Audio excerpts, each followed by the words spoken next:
할렐루야. 하나님의 공의가 이 땅에 충만하며 만유의 주가 되시고 만왕의 왕 되신 전능하신 하나님을 찬양합니다. 대망의 2017년 셋째 주를 맞이하여 하나님 아버지 앞에 나와 예배하게 하시니 또한 감사를 드립니다. 허물 많고 부족한 저희들을 죄악으로부터 구원하여 주시고 오직 성령 안에 있는 의와 평강과 희락을 누리게 하시며 우리를 일꾼 삼아 이 귀한 일을 감당하게 하여 하나님의 나라를 전파하게 하시니 감사를 드립니다. 하나님의 계획 속에 주님 피로 값주고 세운 전인교회를 아버지여 세워주시고 전인기도학교를 섬기게 하시니 감사를 드립니다. 하나님 아버지, 다음 세대를 이어갈 구별된 하나님의 자녀들이 모두 와서 사랑과 말씀으로 또한 세상의 아버지 지식과 학문으로 교육을 받고 훈련받아 저들의 꿈과 비전들이 하나님의 나라와 하나님의 꿈을 이루어가는 세상을 변화시키는 아버지 하나님 귀한 일꾼들, 선한 일꾼들이 다 되게 하여 주시기를 간절히 기도하고 원합니다. 하나님 아버지, 나라 민족을 위하여 기도합니다. 주여 이 땅의 황무함을 보시옵소서. 아버지여 자비와 공의를 베풀어 주시옵소서. 우리 국민과 위정자들의 죄를 용서하여 주시고 모든 우상과 악의 세력이 무너지게 하여 주시옵소서. 하나님이여 은혜를 내려 주시옵소서. 오직 진리로 세상이 변화되게 하여 주시옵소서. 아버지, 선한 양심과 정직한 영을 부어주시사 정직한 지도자들과 겸손하여 부지런하고 하나님을 두려워하는 대한민국 백성들이 다 되게 하여 주시옵소서. 아버지, 이 시간 하나님이여 또한 생명의 말씀을 들고 강단에 서신 우리 담임 목사님 조영래 목사님을 세우셨습니다. 하나님 아버지, 주의 능력으로 성령으로 충만케 하시옵소서. 오직 십자가, 오직 주의 보혈을 외치게 하시고 생명의 말씀을 선포하게 하여 주시옵소서. 아버지, 듣는 우리들은 심령의 문을 활짝 열게 하시고 아버지, 우리 닫혀진 길을 열어서 하나님의 음성을 듣는 시간이 되게 하여 주시옵소서. 그리하여 아버지, 그 말씀을 따라 순종하고 하나님의 기쁨이 되는 우리 모든 사랑하는 성도들이 되게 하여 주시옵소서. 아버지, 주님께 영광, 오직 주님께 감사. 오직 아버지 하나님, 아버지 하나님 귀한 아버지, 이 예배에 참석한 하나님의 거룩한 백성들을 하나님이여 은혜로 충만케 하여 주시옵소서. 이 모든 말씀을 우리의 부활이여 우리의 산 소망이 되신 우리 주 예수님의 이름으로 감사하며 기도드리옵나이다. 아멘.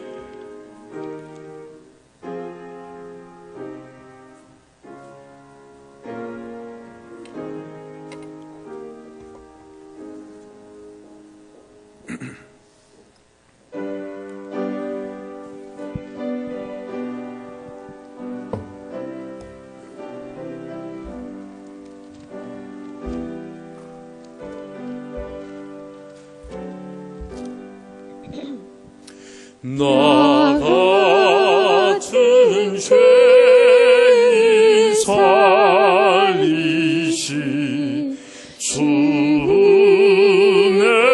놀라와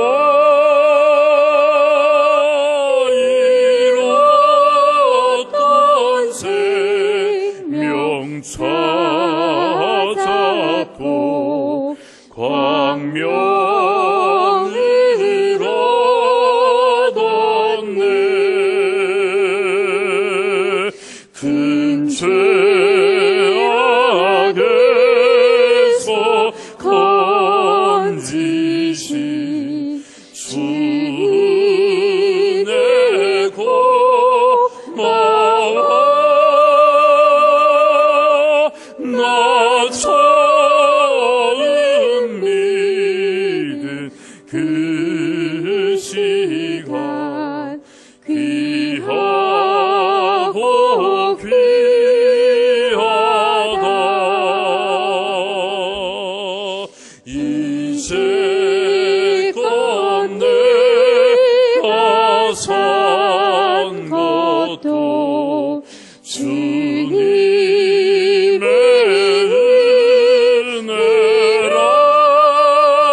살면서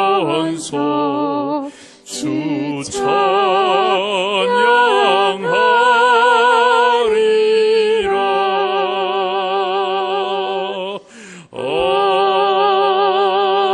아멘.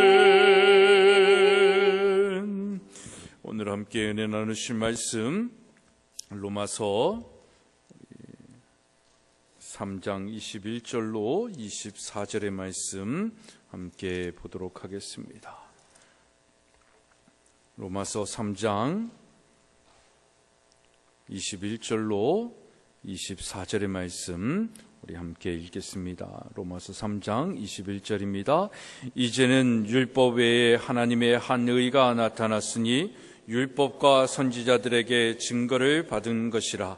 곧 예수 그리스도를 믿음으로 말미암아 모든 믿는 자에게 미치는 하나님의 의니 차별이 없느니라. 모든 사람이 죄를 범하였음에 하나님의 영광에 이르지 못하더니 그리스도 예수 안에 있는 속량으로 말미암아 하나님의 은혜로 값없이 의롭다 하심을 얻은 자 되었느니라. 아멘. 아멘.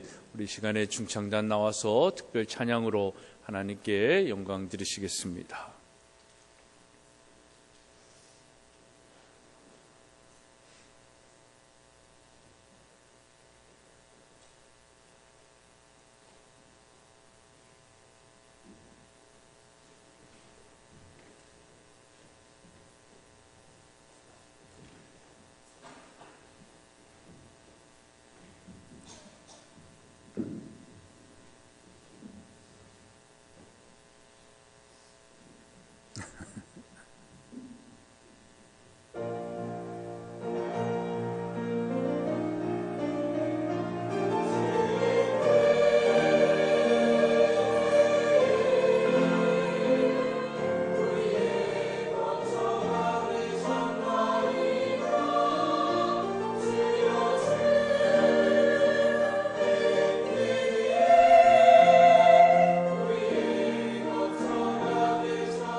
귀한 찬양 감사드립니다. 기도하시겠습니다.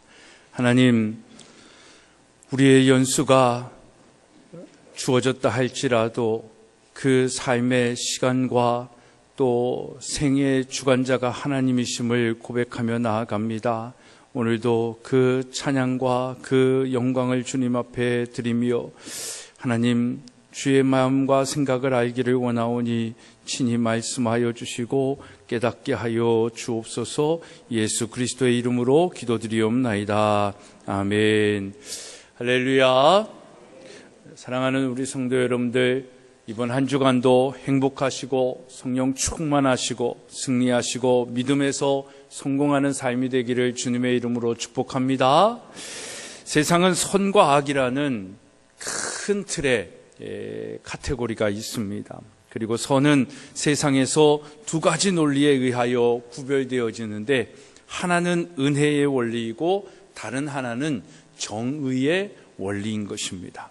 이 두 원리를 보여주고 있는 유명한 작가들이 있습니다. 이들은 프랑스의 대문호 빅톨 유고와 알렉산드르 듀마라는 사람입니다. 이 두 사람은 같은 해에 태어나서 같은 하늘 아래서 살았습니다. 그러나 전혀 다른 세계관을 가지고 살았던 사람입니다. 이 두 사람의 대표적인 작품은 레미제라블과 몬테크리스토 백작이라는 두 작품입니다. 그런데 이 두 작가는 자신들의 작품을 통해 이 두 가지 논리, 자기들이 생각하고 있는 선의 논리를 작품을 통해서 우리에게 알려주고 있습니다. 첫째는 빅톨 유고가 쓴 레미제라블입니다. 이 작품은 우리가 잘 알고 있듯이 우리에게 은혜의 원리와 결과가 무엇인지를 가르쳐주고 있습니다. 우리가 잘 알고 있는 이 작품, 주인공은 누구입니까? 장발장입니다.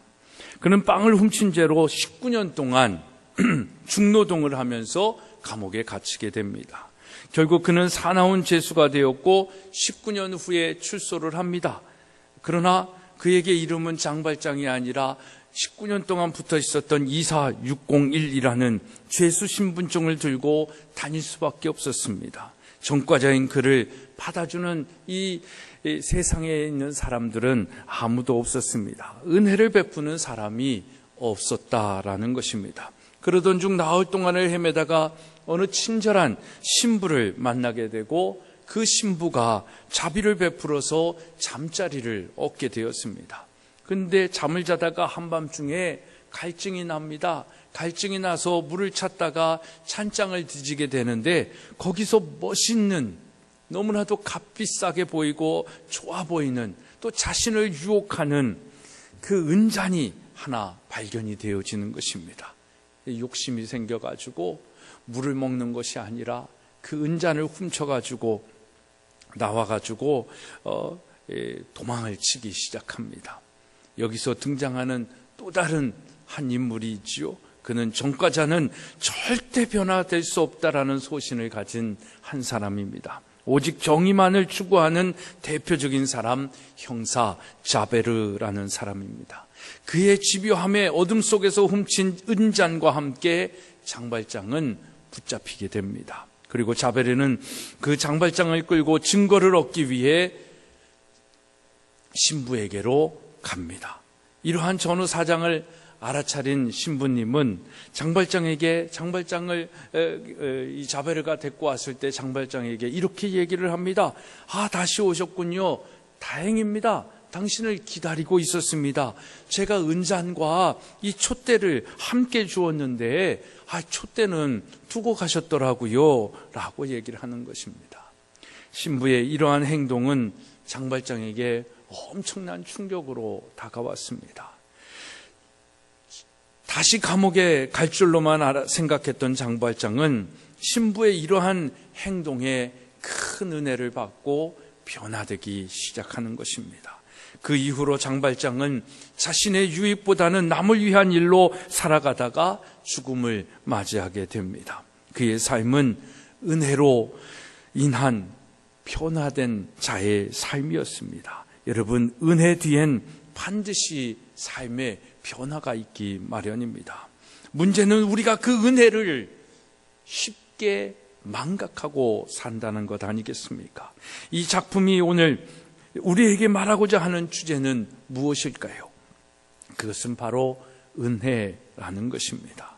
은혜가 가지고 있는 그 행하고 있는 그 파워를, 그 능력을 우리에게 너무나도 자명하게 보여주고 있는 것입니다. 여러분은 어떤 은혜를 가지고 살아가고 있습니까? 여러분은 어떤 은혜를 통하여 변화된 삶을 살아가고 있냐라는 것입니다. 우리 믿음의 성도들은 은혜를 알아야 될 줄로 믿습니다. 또 하나의 세계관이 있는데 그것이 바로 알렉산드로 듀마의 몬테크리스토 백작입니다. 이 작품은 한 피해자가 자기에게 누명을 씌운 네 사람에게 교묘하게 복수해주고 있는 그 내용이 담겨져 있습니다.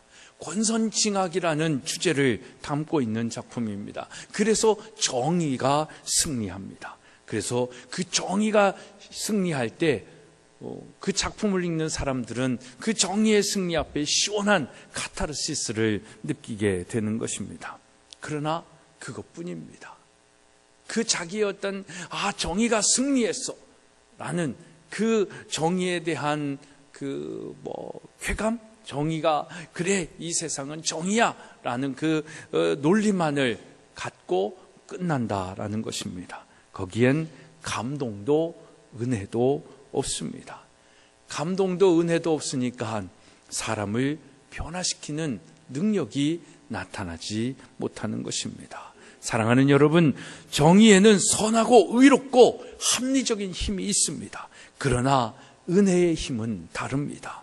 은혜에는 사람을 변화시키는 초자연적인 능력이 있다라는 것입니다. 분명한 사실은 우리의 삶에 정의가 필요합니다. 그러나 또한 묻지 않을 수 없는 사실은 그 정의의 기준이 과연 무엇이냐라는 것입니다. 그 정의의 기준이 누가 되느냐라는 것입니다. 그 정의의 기준이 하나님인지 인간 스스로가 만들어 놓은 도덕이고 윤리고 관념인지 그것이 중요한 것입니다. 이 땅에 정의가 실현되어야 하지만 의에 머물지 말고 그래서 은혜의 자리로 나아가야 하는 것입니다. 이것을 만드는 것이 기독교의 능력인 것입니다. 의만 붙들면 우리의 생각과 이성 그리고 머리까지는 잘할 수 있습니다. 그러나 은혜까지 나아가지 못하면 진정한 삶의 변화를 맛볼 수가 없는 것입니다. 이것이 은혜를 주시는 하나님의 공의인 것입니다. 제가 30대 임마누엘 교회에 와서 사역을 하기 시작할 때 한 2, 3년 막 열정적으로 많이 했겠죠. 그리고 제가 보기에 임마누엘 교회가 나름대로 의롭지 못한 모습들도 보이고 목회자들이 한 20명 정도 있었는데 그들이 다 담임 목사님 눈 가리고 아웅하는 것처럼 보이고 막 그랬어요. 그래가지고 또 제가 막 또 잘난 척하면서 막 의를 드러내면서 이것도 잘못되고 저것도 잘못되고 저거 다 거짓이고 저건 거짓 보고입니다. 이건 숫자 노름입니다. 막 이러면서 했을 때 김국도 목사님이 저에게 뭐라고 얘기하십니까? 목사님도 아셨던 게죠. 그러니까 목회는 율법으로 하는 것이 아니라 은혜로 하는 거야 라고 가르쳐 주시더라고요.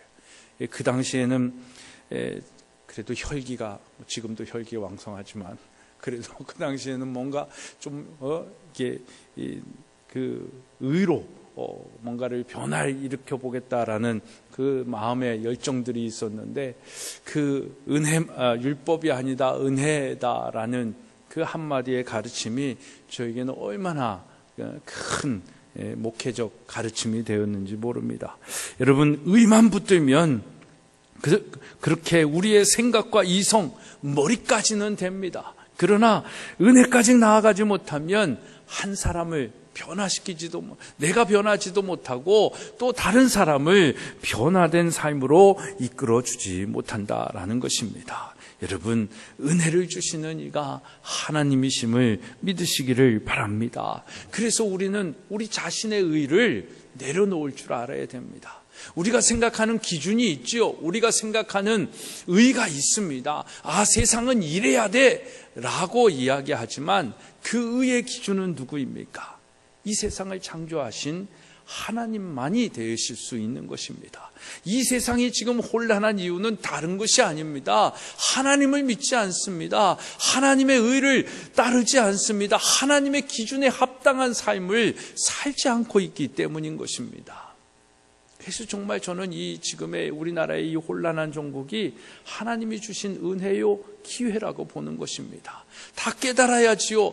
인간 마음대로 살고 자기들의 논리대로 살고 자기들의 기준대로 사니까 이렇게 세상은 오합지졸이 되고 추해지고 삼류가 되는구나. 이걸 깨달아야지요. 그리고 다시 그러면 우리가 기본으로 돌아가자. 본질을 회복하자. 그 기본과 그 본질이 무엇일까? 누구입니까? 하나님 아니십니까? 왜요? 이 세상은 하나님이 창조하셨으니까. 그것을 믿는 것부터 이 세상은 회복되어 줄 수 있는 것입니다.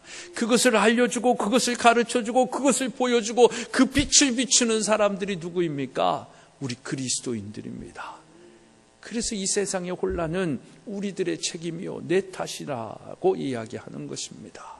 사랑하는 여러분, 우리부터 정말 하나님의 의를 드러내기 위하여 하나님의 은혜 가운데 사는 우리들이 되어지기를 간절히 소망합니다. 로마서 3장 20절의 말씀을 보면 그러므로 율법의 행위로 그의 앞에 의롭다 하심을 얻을 육체가 없다라고 선언하고 계시지 않습니까? 그렇습니다. 여러분, 하나님 앞에서 의롭다 함을 얻을 육체는 이 세상에 아무도 없습니다. 그 말씀 속에 있지 않습니까? 모든 사람이 죄를 범하였음에 하나님의 영광에 이르지 못하였다라고 말씀합니다. 모든 사람입니다. 죄 없는 사람이 없다라는 건 거꾸로 말하면 뭡니까? 의인이 없다라는 것 아닙니까? 의인이 없는데 의롭다라고 얘기하는 사람은 과연 누구냐라는 것입니다. 이 세상에 죄가 없는 사람은 아무도 없습니다. 그렇기 때문에 죄인이 죄인을 구원할 수 없지 않습니까? 생각해 보십시오. 눈먼 사람이 눈먼 사람을 인도해 나갈 수 있습니까? 길을 안내해 줄 수 있습니까? 어디로 함께 갈 수 있습니까? 할 수 없는 것입니다. 마찬가지입니다. 죄인이 죄인을 구원할 수 없는 것입니다. 그래서 하나님께서 우리에게 은혜를 주셨습니다.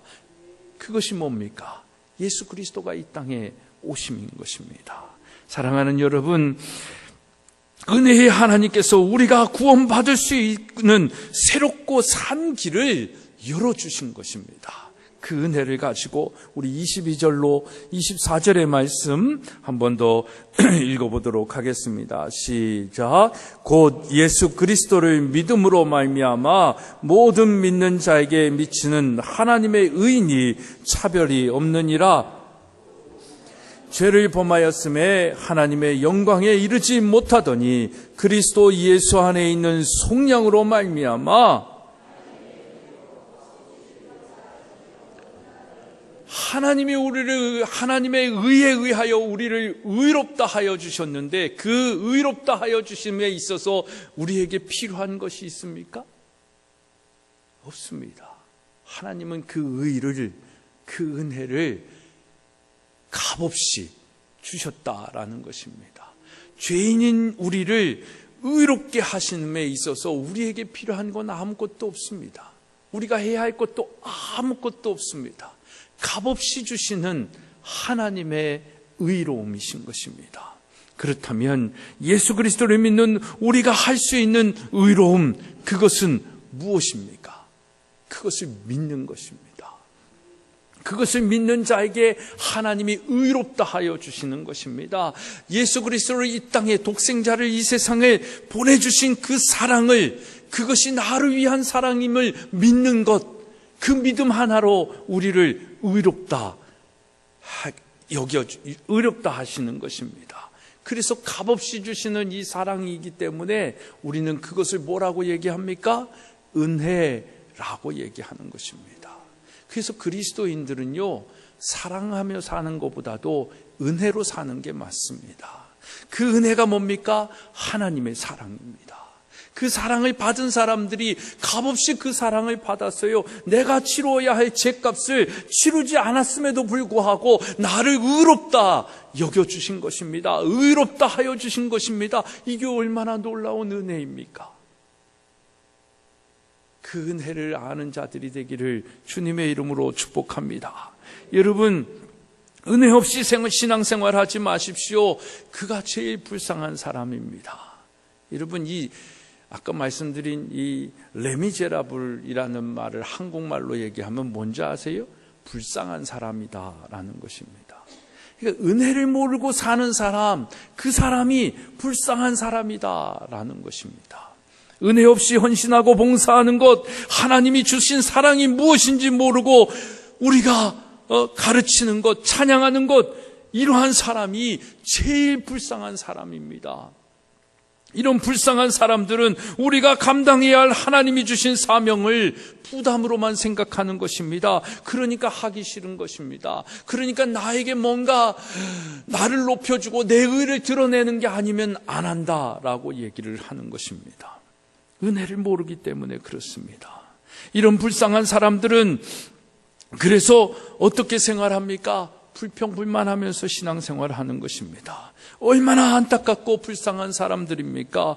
그 좋은 하나님을 믿으면서도, 그 좋은 믿음의 사람들과 신앙생활을 하면서도 그 은혜를 모르니까 날마다 모이면 불평불만합니다. 우리의 입술에 불만이 있습니다. 부정적인 생각들이 있습니다. 여러분, 왜 그렇습니까? 하나님께서 우리에게 예수 그리스도를 통하여 주신, 값없이 주신 이 의로움, 은혜 없이 행하는 어떠한 종교적인 행위든지 간에 그것은 우리 삶에 하나님이 주신 은혜이다라는 것을 모르기 때문에 그렇습니다. 값없이 주신 의로움, 그것이 우리에게 주신 큰 은혜임을 알아야 우리의 삶의 변화도 있고 열매도 있고 우리의 헌신이 산 헌신이 되는 거예요.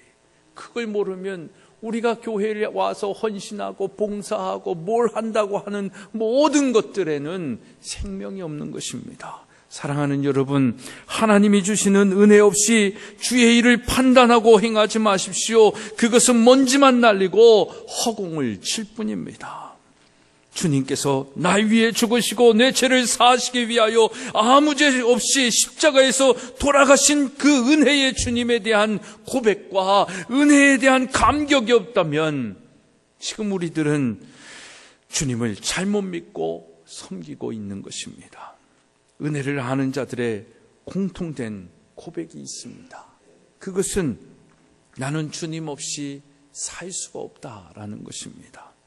내 삶을 주님께 드린다라는 것입니다.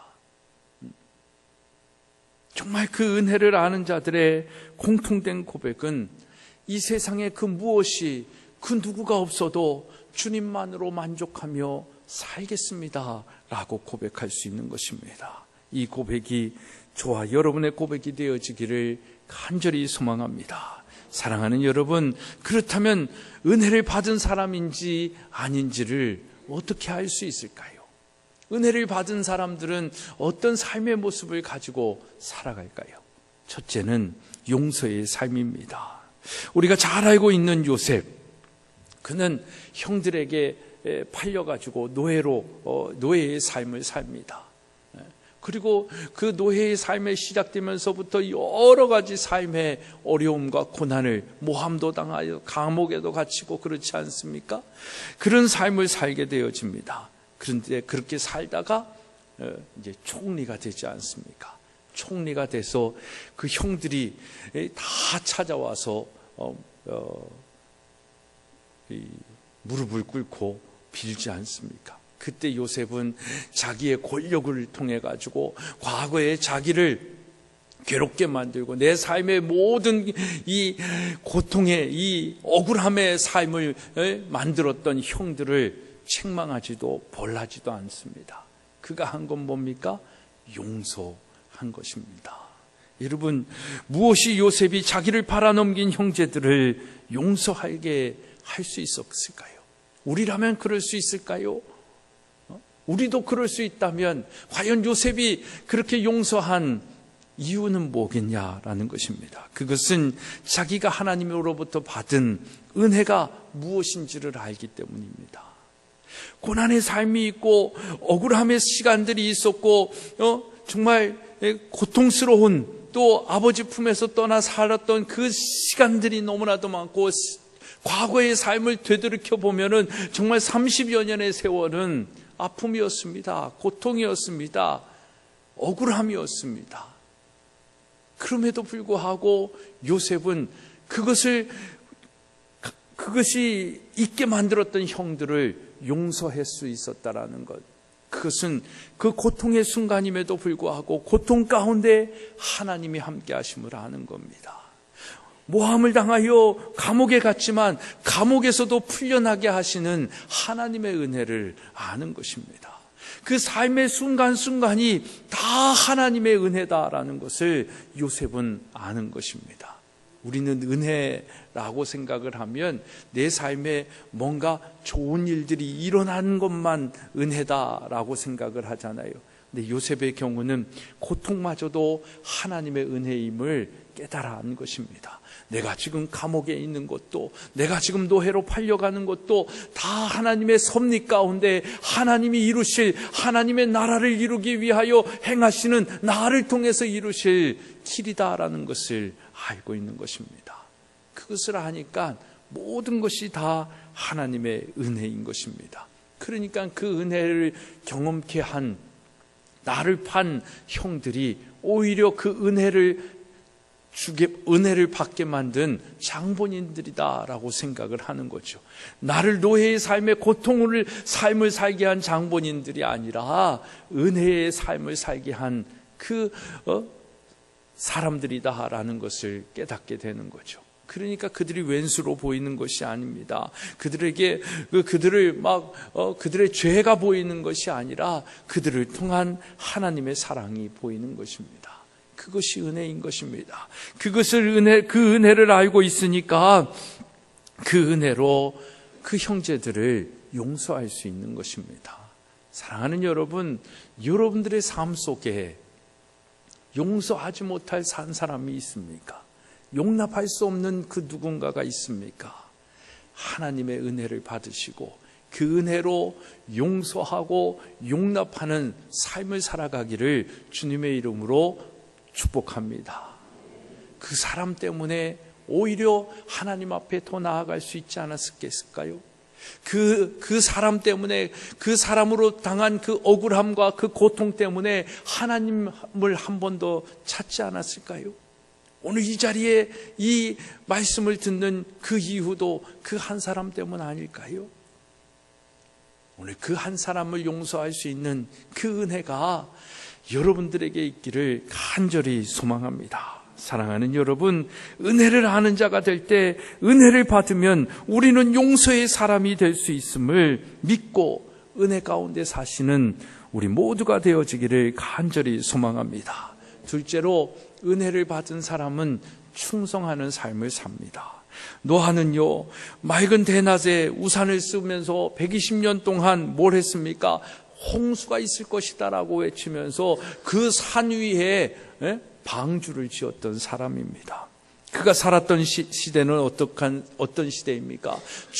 죄악이 관영하고 패역한 그런 세상이었습니다. 죄악과 폭력이 난무한 시대였습니다. 그러한 시대에 노아가 어떻게 하나님의 말씀만 듣고 그 산 위에 그 오랜 세월 동안 배를 지을 수 있었겠습니까? 그 배를 짓는 동안 사람들은 노아를 얼마나 비아냥거렸겠어요? 너 미쳤구나 라고 얘기하지 않았겠습니까?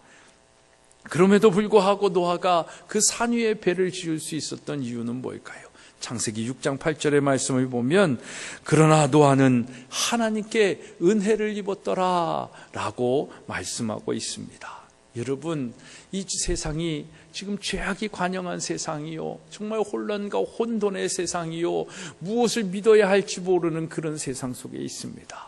이 세상 속에서 정말 하나님의 은혜를 입은 자로 살아가기를 주님의 이름으로 축복합니다.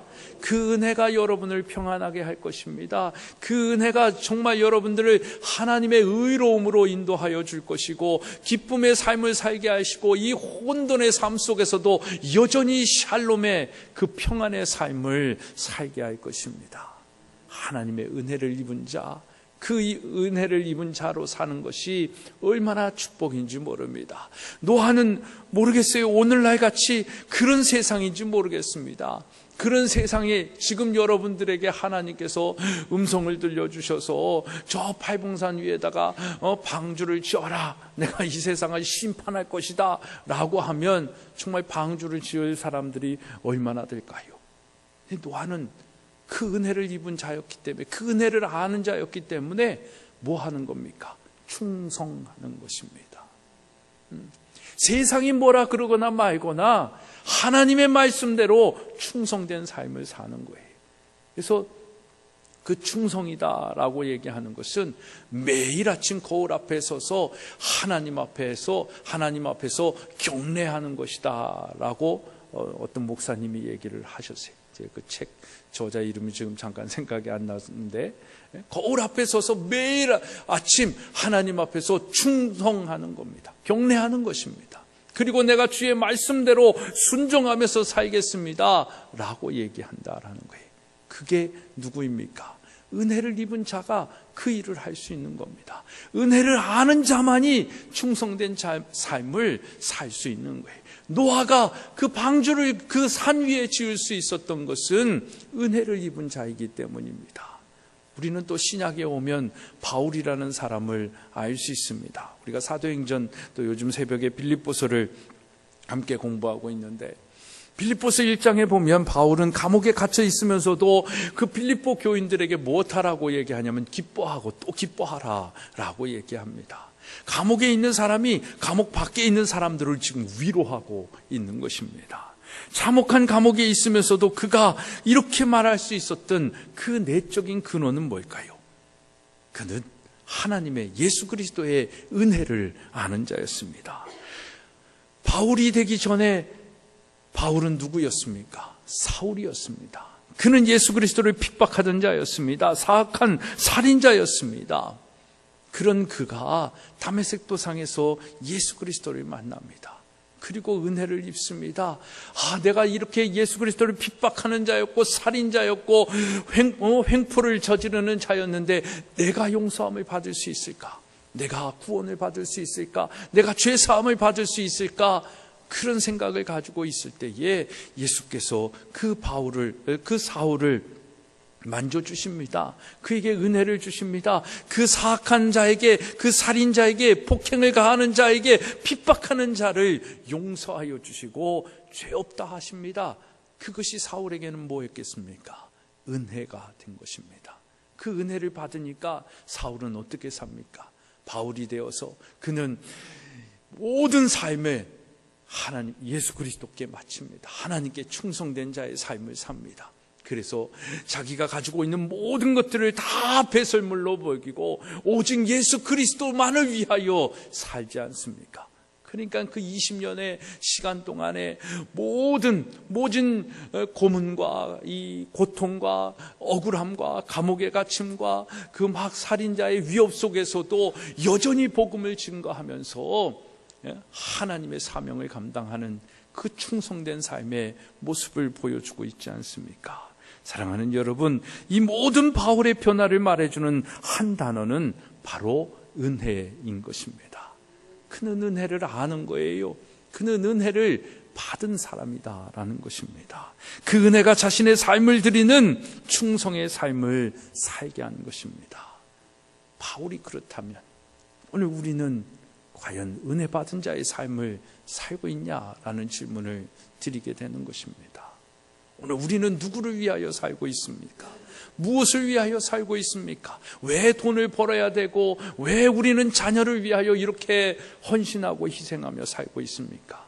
오히려 자녀를 키우고 돈을 버는 일에는 그렇게 충성하면서 하나님을 향한 우리의 충성은 어떤 부분이 있습니까?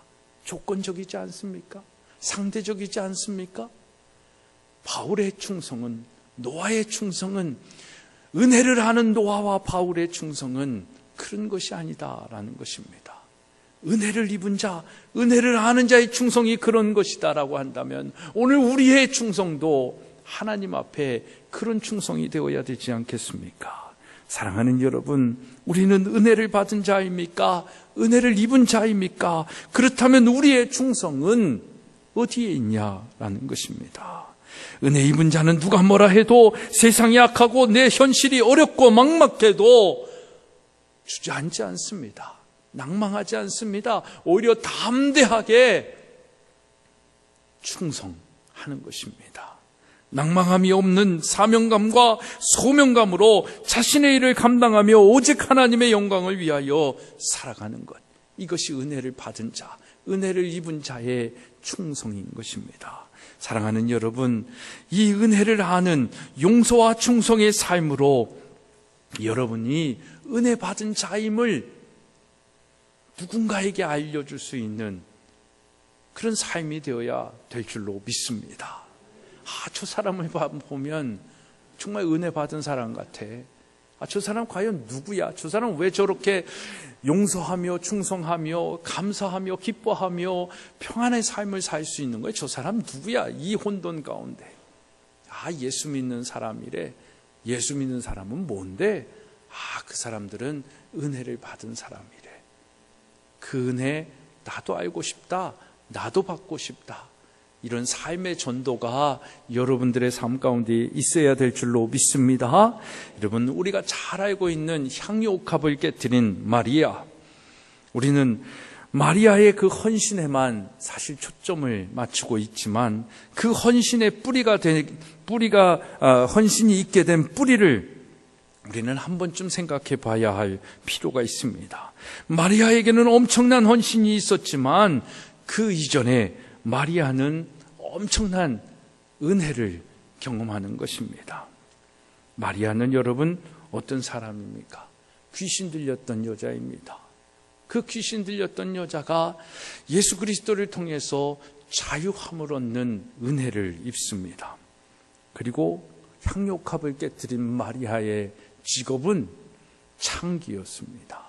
창기의 몸에서 누가 어떻게 됩니까? 구원받아 예수님의 사랑받는 사람이 되는 그 은혜를 경험하게 되는 것입니다. 그녀에게 이 모든 것이 은혜 위에 은혜, 넘치는 은혜가 아니었겠습니까? 그래서 300데나리온이나 되는 향유, 다른 사람이 볼 때 그 비싼 것을 할 수 있는 그 옥합을 과감히 깨트려 버리지 않습니까?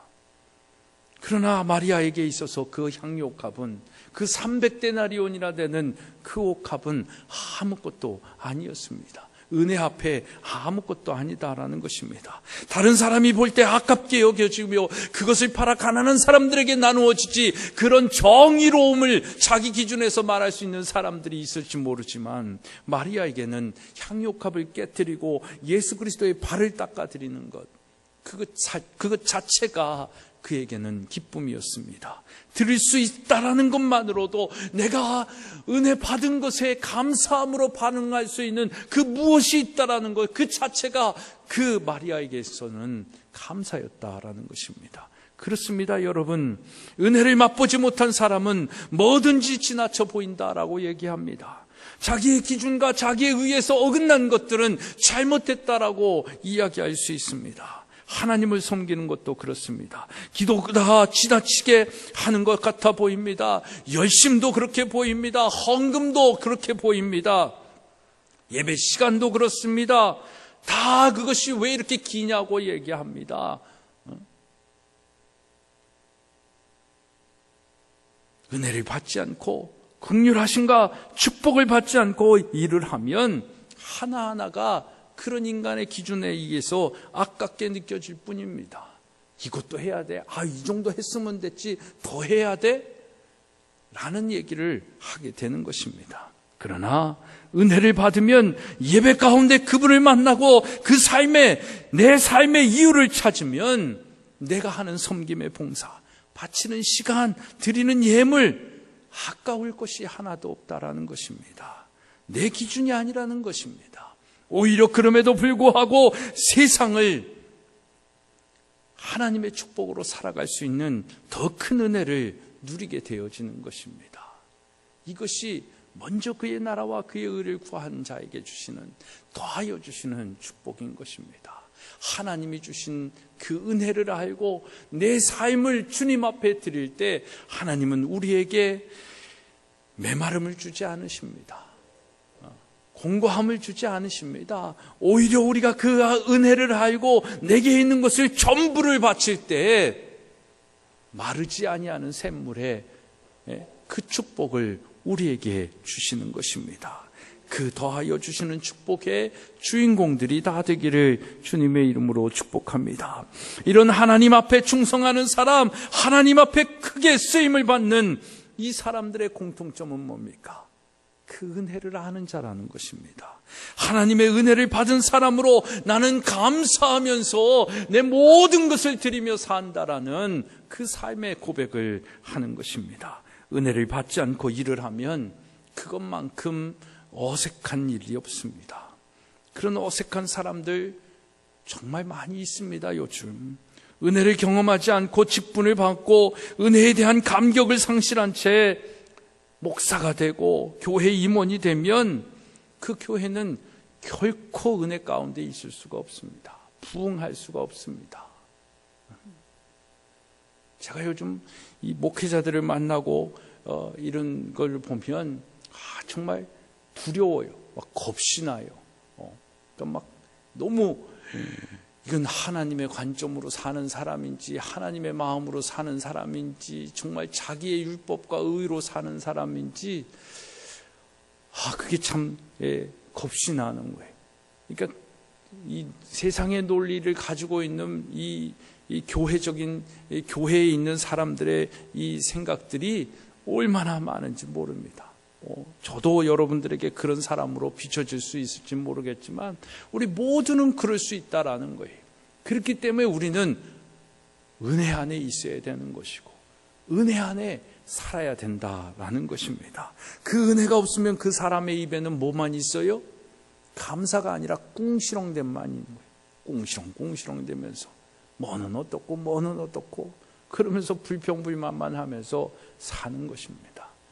여러분 주변에 그런 사람들이 있으면 저 사람은 은혜가 없는 사람이구나 이렇게 생각하고 이것도 감사하고 저것도 감사하고 이것도 좋고 이것도 은혜야 라고 하는 사람이면 정말 하나님의 은혜 가운데 있는 사람임을 알면 되는 것입니다. 여러분 은혜를 모르고 받지 않고 우리가 하나님 앞에 헌신하고 헌금을 하면요 아나니아와 삽비라 같은 그런 일을 하는 것입니다. 다 남을 속이고 하나님을 속이다가 사는 거예요. 그러니까 풍성함이 없어요. 없어도 풍성해 보이는 사람이 있는데 있어도 얄팍해 보이는 사람들이 있습니다. 인색해 보이는 사람들이 있어요. 여러분 있거나 없거나 하나님 은혜 안에서 정말 나누고 베풀고 하나님께 드리고 나타날 수 있는 그런 여러분들의 삶이 되어지기를 간절히 소망합니다.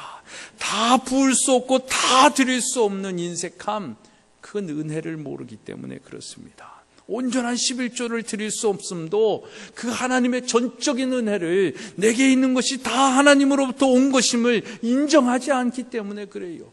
그 은혜를 내가 있는 모든 것들이 하나님의 은혜임을 고백하지 못하니까 내 것이 하나님의 것임을 인정하는 것도 온전히 드릴 수 없는 거예요. 하나님의 은혜를 받고 감사함으로 드려야 그것이 하나님께 영광이 되고 그 영광에 받으신 하나님께서 또 우리에게 더 큰 풍성한 은혜를 주심을 믿으시기를 바랍니다. 이건 기복신앙이 아닙니다. 복받기 위해 믿으라는 것이 아닙니다.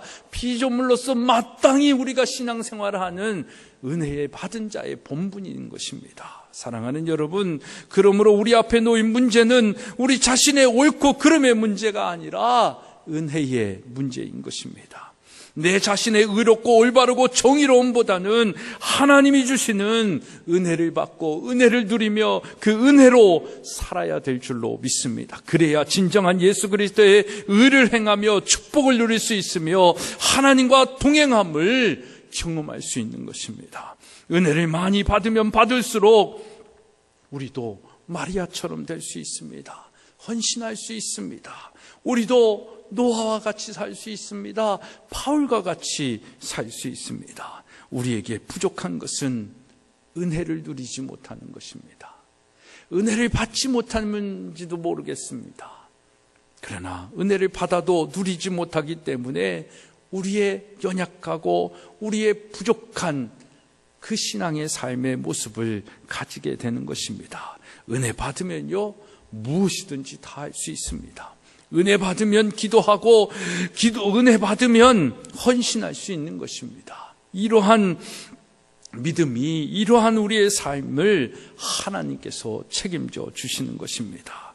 저는 오늘 정말 우리의 삶 가운데 그런 분들을 많이 경험하고 있고, 제가 만나는 분들, 제가 같이 신앙생활하는 분들이 정말 은혜 가운데 있는 분들을 많이 알 수 있습니다.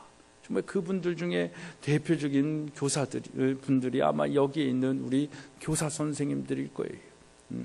뭐 많은 선생님들도 있지만 이 교회에 나와서 그렇다라는 것이 아니라 정말 함께 이 일들을 감당하는 이 선생님들의 정말 희생이죠. 어떻게 보면 헌신이고, 함께 정말 주말에도 이곳에 와서 예배드리고, 서울에 가서 예배드려도 되는데, 또 그 교회뿐만 아니라 학교를 향한 그들의 헌신과 그들의 희생을 보면 그 이유가 뭘까요? 월급을 많이 줘서 그럴까요? 월급 많이 안 주거든요. 정말 덜 주거든요. 뭐 여기 앞에 있는 목사가 괜찮아서 그럴까요? 그렇다고 하는 분이 한 분도 없네. 한 분쯤은 있을 줄 알았는데, 뭐 그런 거 아닌 거 저도 압니다. 이분들은 정말 하나님의 은혜를 아는 분들이죠. 하나님께 받은 사랑이 뭔지를 아는 거죠. 그러니까 그 사랑을 반응하면서, 감사하면서 그 은혜 가운데 사는 삶을 이 학교에서 아이들을 가르치면서, 뭐 손에 잡히는 것도 없고 앞날이 뭔가 보장된 것도 아닌 것 같은데도 그 일에 여전히 할 수 있는 것, 그건 정말 하나님의 은혜를 알기 때문에 그렇지, 제가 다른 이유다라고 찾을 수가 없습니다. 갈 데가 없어서 전 그건 아니다라고 생각을 합니다. 근데 정말 하나님의 은혜가 이곳에 있고, 이곳에 부르신 것이 하나님의 뜻임을 알고 있고, 자기가 지금 사는 것, 가르칠 수 있는 것, 또 이 기독학교를 섬기는 것이 사명이요 하나님의 은혜에 반응하는 것임을 알고 있는 분들입니다.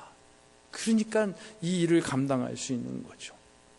여러분, 그 은혜가 크기에 이렇게 살아갈 수 있는 것입니다. 또 다른 분들이 있다면 우리 사랑하는 성도님들도 저에게는 하나님의 은혜입니다. 좀 더 겸손히, 더 헌신적으로 섬기고, 여러분들하고 함께 이 밥도 자주 먹고 성경 공부도 하고 신방도 자주 해야 하는데, 학교 일로 그러지 못함에도 불구하고 예배 때마다 함께 해주시고 또 새벽마다 기도해 주시는 분들을 보면 정말 은혜가 아닐 수 없습니다. 그것이 저에게는 얼마나 큰 하나님의 위로요, 저에게 주시는 힘인지 모릅니다. 그것을 볼 때마다, 그 기도를 들을 때마다, 그 예배할 때마다 하나님의 그 은혜를 다시금 되새기게 되고, 그 은혜 가운데 또 헌신하게 되고, 또 내가 삶을 하나님 앞에 드리면서 해야 할 것이 무엇인지를 생각하게 되는 것입니다. 사랑하는 여러분, 우리 믿음의 사람은 언제나 이런 은혜를 사모하며 살아가야 될 줄로 믿습니다.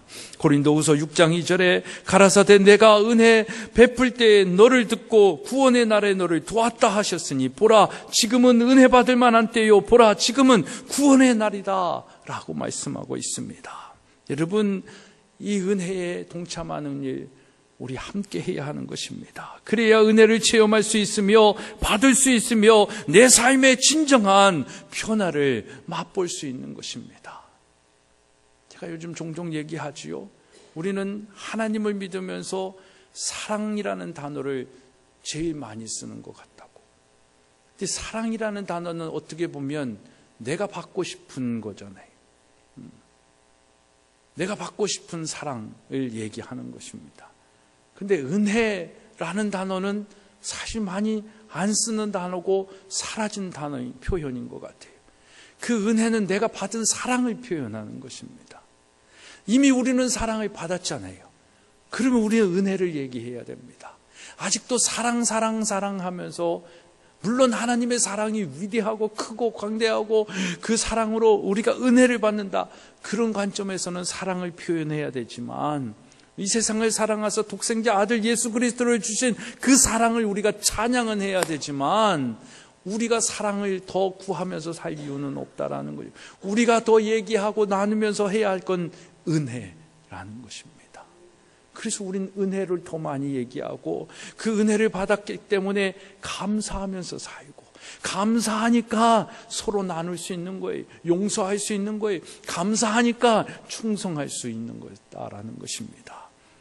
사랑하는 여러분, 빅톨 유거가 쓴 이 레미 제나블의 사전적 의미는 아까도 말씀드린 것처럼 불쌍한 사람들이다라는 것입니다. 누가 이 시대에 불쌍한 사람일까요? 작품에서는 억압당하고 천대받는 불쌍한 사람들, 비참한 사람들, 동시에 사악함으로 다른 사람을 괴롭히는 그 한심한 사람들, 구제불능한 사람들을 가르치고 있습니다. 극 중에 등장하는 판틴이나 코제트, 그리고 장발장과 같은 극의 인물들은 힘과 권력이 없는 이유로 사회로부터 시달림과 고통을 받은 사람들로서 전자라고 할 수 있지만, 여기에 나오는 테라드니의 일당이라든지 권력의 화신인 자베르 경감, 또 돈이나 권력의 눈이 어두운 부자나 지배자들 또한, 이 사람들은 다 후자에 속한 사람들로 있는 거예요. 전자에 속한 사람들은 누굽니까? 은혜를 받은 사람들. 후자에 속한 사람들은 뭡니까? 권력과 돈과 모든 것을 다 가지고 있음에도 불구하고 어떤 사람들이에요? 불쌍한 사람들이다라는 것입니다. 사랑하는 여러분, 여러분들 이 세상에 살 때에 어떤 사람들로 살기를 원하십니까? 정말 불쌍한 사람들이 아니라 은혜 입은 자로 살아가기를 주님의 이름으로 축원합니다. 하지만 진짜 이 세상에서 가장 불쌍한 사람들은 누굴까요? 그런 이 자베르 경감 같은 레미제라블에서 말하는 그런 불쌍한 사람들일까요? 더 불쌍한 사람들이 있습니다. 그 사람들은 복음을 모르는 자들입니다. 아직도 예수 그리스도의 사랑, 하나님께서 예수 그리스도를 통해서 우리에게 주신 그 사랑을 모르는 자들 아니겠습니까? 여러분, 그들에게 복음을 증거해야 될 줄로 믿습니다. 여러분, 복음을 알고 은혜가 무엇인지 알고 있으면서도 그것을 누리지 못하는 사람들, 그 사람들 또한 불쌍한 사람들입니다. 우리가 그 사람이 될 수 있어요. 여러분은 은혜를 아는 자들입니까? 은혜를 알고 그 은혜를 누리며 용서와 충성의 삶으로 감사하며 헌신하는 사람들입니까? 여러분들은 누구인 것 같습니까? 오늘 나는 누구인지 한번 생각해 볼 수 있는 그런 시간이 되고, 또 그 시간 속에서 정말 은혜 입은 자, 은혜 받은 자, 은혜로 사는 자로의 삶을 2017년 살아가기를 주님의 이름으로 축복합니다. 여러분, 값없이 주시는 하나님의 은혜로 용서하고 충성하며 하나님 나라를 위하여 의와 평강과 희락의 삶을 살아가며 하나님의 기쁨이 되고 다른 사람들에게 칭찬받는 은혜의 주인공들이 다 되기를 주님의 이름으로 축복합니다. 기도하시겠습니다. 하나님 감사합니다. 2017년을 우리에게 허락하시고 은혜로 살게 하여 주셨는데, 정말 은혜 입은 자로, 은혜 받은 자로, 은혜로 사는 삶을 사는 자로 살게 하여 주시옵소서. 은혜를 받았음에도 불구하고 값없이 죄 없다 하심을 입은 우리의 삶임에도 불구하고 여전히 받을 것만을 계수하며 사는 불쌍한 삶이 아니라 받은 것에 감사하며 기뻐하며 즐거워하며 더 하나님 앞에 헌신하고 드릴 것을 생각하며 살아갈 수 있는 우리 모두가 되게 하여 주시옵소서. 은혜 받은 자로서 용서해야 할 사람들을 용서하고 용서를 구할 것을 용서를 구하며 살게 하시고, 하나님 앞에서 더 충성된 자의 삶을 살게 하옵소서. 예수 그리스도의 이름으로 기도드리옵나이다. 아멘.